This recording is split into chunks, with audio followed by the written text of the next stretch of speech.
Hello बच्चों, आइए प्रश्न को पढ़ते हैं। हमारा प्रश्न है, धातुओं में मुक्त इलेक्ट्रॉन के अनुगमन वेग तथा श्रांति काल में क्या संबंध है। तो आइए सबसे पहले इस प्रश्न की मुख्य अवधारणा को समझते हैं। आइए मुख्य अवधारणा लिख लेते हैं इस प्रश्न की मुख्य। और यहाँ पर हम चित्र के माध्यम से समझेंगे कि मुक्त इलेक्ट्रॉन क्या होते हैं। हम यहाँ पे एक चित्र बनाएंगे, एक चालक बनाएंगे। ये चालक है हमारा और इस चालक का ये अनुप्रस्थ काट का क्षेत्रफल है। ऐसे इधर भी बना लेंगे। ये हमारा क्या हो गया, अनुप्रस्थ काट का क्षेत्रफल। और इस चालक में बहुत सारे इलेक्ट्रॉन उपस्थित होते हैं। अगर हम मान लें इलेक्ट्रॉन है ये हमारा, ये ऐसे इलेक्ट्रॉन है, तो इसमें बहुत सारे इलेक्ट्रॉन उपस्थित रहते हैं। और इलेक्ट्रॉनों के बीच में क्या होते हैं, धनायन भी उपस्थित होंगे। ये धनायन भी उपस्थित होते हैं। अब क्या होता है कि इन इलेक्ट्रॉन पे क्या है, ऋणात्मक आवेश होता है। तो जब ये गति करते हैं, इनका जो गति होता है, ये इलेक्ट्रॉन किसी भी परमाणु के कक्ष में नहीं होते हैं, कक्ष के बाहर होते हैं। और ये क्या करते हैं, नियमित गति करते रहते हैं प्रत्येक दिशा में। तो इन्हीं इलेक्ट्रॉन को क्या बोला गया, मुक्त इलेक्ट्रॉन। इन इलेक्ट्रॉनों को हमने क्या बोल दिया, मुक्त इलेक्ट्रॉन। आइए प्रश्न जान लेते हैं।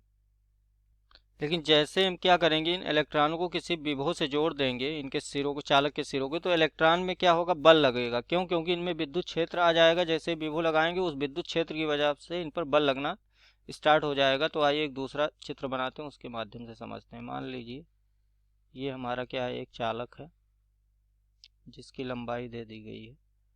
चालक की लंबाई मान लेंगे L है और इसका अनुप्रस्थ काट का क्षेत्रफल हो जाएगा। ये इसका क्या हो गया, अनुप्रस्थ काट का क्षेत्रफल। और इसके दोनों सिरों को हम क्या किए, एक विभव से जोड़ देंगे।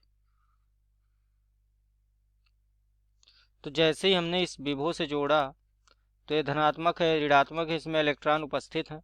तो जैसे ही हमने यहाँ जोड़ा, तो ये सिरा धनात्मक हो गया, ऋणात्मक, इनमें क्या आ गया, विद्युत क्षेत्र। और विद्युत क्षेत्र की जो दिशा है वो धनात्मक से ऋणात्मक की तरफ, ये ऐसे है।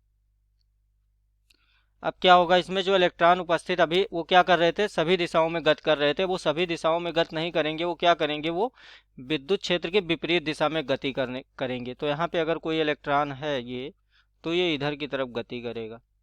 यहाँ पे कोई इलेक्ट्रॉन है तो किधर गति करेगा, इस तरफ गति करेगा। अब ये जब इलेक्ट्रॉन गति करेंगे, ये इलेक्ट्रॉन, तो ये क्या करेंगे, धनायनों से टकराएंगे। माना एक धनायन ये है और एक धनायन हमारा ये है।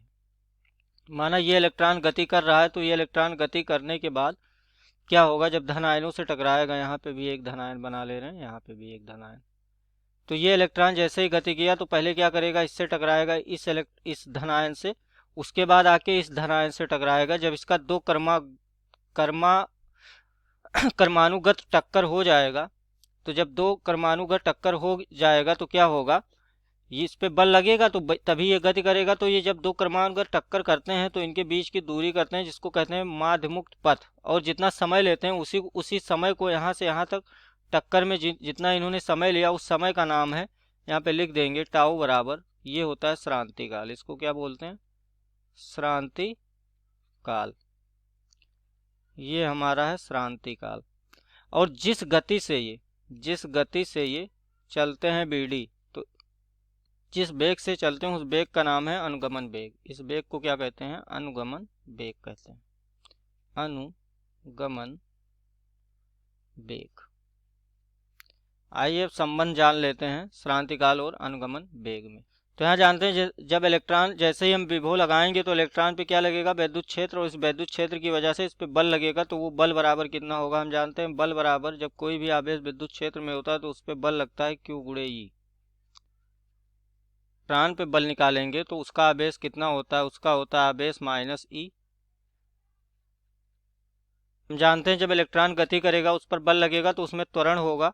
तो त्वरण यहाँ F बराबर लिख सकते हैं। जो इलेक्ट्रॉन में त्वरण उत्पन्न होगा वो होगा F बराबर M गुणे ये।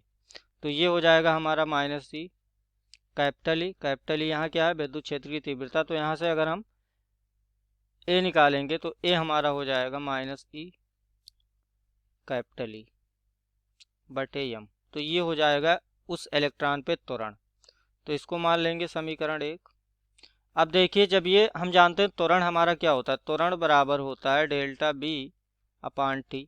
तो जब ये इलेक्ट्रॉन जो इससे टकराया इस धनात्मक आयन से, फिर यहाँ पे तो दो टक्कर में क्या होगा, एक त्वरण होगा इसमें, क्योंकि इस पे बल लगातार लग रहा है तो त्वरित होगा। तो इस धन आयन से इस धन आयन में चलने में इसने समय टी लिया और यहाँ से यहाँ तक चलेगा, त्वरित हो रहा है, तो इसकी गति में भी चेंज होगा।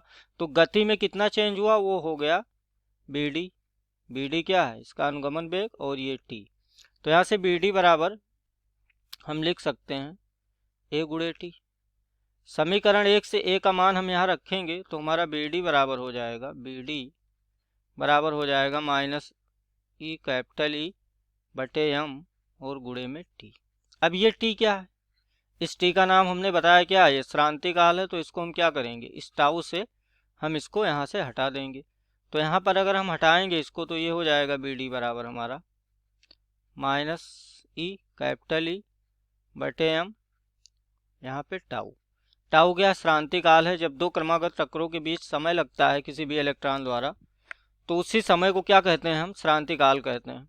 तो यहाँ से अगर हम देखें तो हमारा जो बी डी है वो सीधे अनुक्रमानुपाती है किसके, श्रांति काल के। अगर श्रांति काल बढ़ेगा तो क्या होगा, गति भी बढ़ेगी। अगर श्रांति काल घटेगा तो हमारा जो अनुगमन वेग है वो भी घटेगा। मैं आशा करता हूँ इस प्रश्न का उत्तर आपको समझ में आया होगा। धन्यवाद।